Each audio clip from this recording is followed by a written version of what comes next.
即係歡樂嘅人生一個 pleasant life。就係即係總之咧係即係及時行樂啦。哇！你望緊個 B B 啊？你係咪望緊呢個 B B 啊？係咪啊？你係咪望緊嗰個 B B 啊？目標咧就係佢話一個哎呀！哇！操兵啊！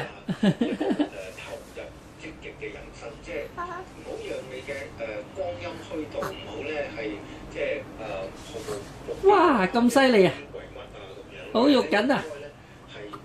係咪啊？投入每一日嘅生活咧，係為自己去建立一啲咧係積極嘅目標。一個有目標，即係可能係工作啊，或者興趣啊咁樣。係生活唔同嘅範疇都可以嘅。咁最緊要咧就係沙利文博士咧就話要喺個球藝當中能夠最好發揮你自己嘅所長，即係佢講個 use of 你嘅 strength 咧，例如即係能夠幫助你咧係有真正嘅滿足。呢個好重要啊！我相信咧有好多人咧抑鬱咧，其中一個原因咧係覺得鬱鬱不得志。係啦，咁其實咧佢認為咧我哋每個人咧係都有一啲嘅潛能啊，或者係品格上嘅優點啊，或者係長處咧。係如果能夠係自己認識出嚟，然後佢努力咧喺嗰方面嚟到去發展，即係佢嘅睇法就係與其時間咧去修改自己啲缺點咧，不如咧你集中多啲嘅發揮你嘅優點。你可能有10個缺點嘅，但係你發揮到2-3個，嘅人生就已經係操兵啊！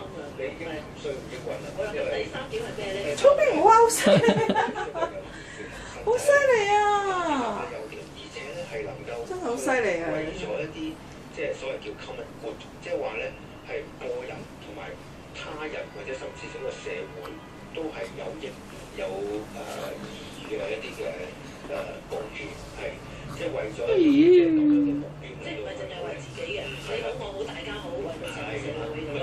社會化所以咧就好，我覺得係好即係佢呢個3個層次咧，第3個目標咧，其實係真係可以帶俾我哋真正嘅快樂。我今日啱啱睇咗單新聞咧，就係話類似呢樣嘢，就係話咧原來錢咧可以買到快樂嘅。係咁啱今日新聞，但係話點樣能夠買到咧？就係將你啲錢係奉獻俾你身邊嘅人，即係啲錢使喺人哋身上嘅話咧，咁你自己就會開心啦咁樣，即係有咁嘅。都類似頭先你講嘅第3點嗰種。係啊，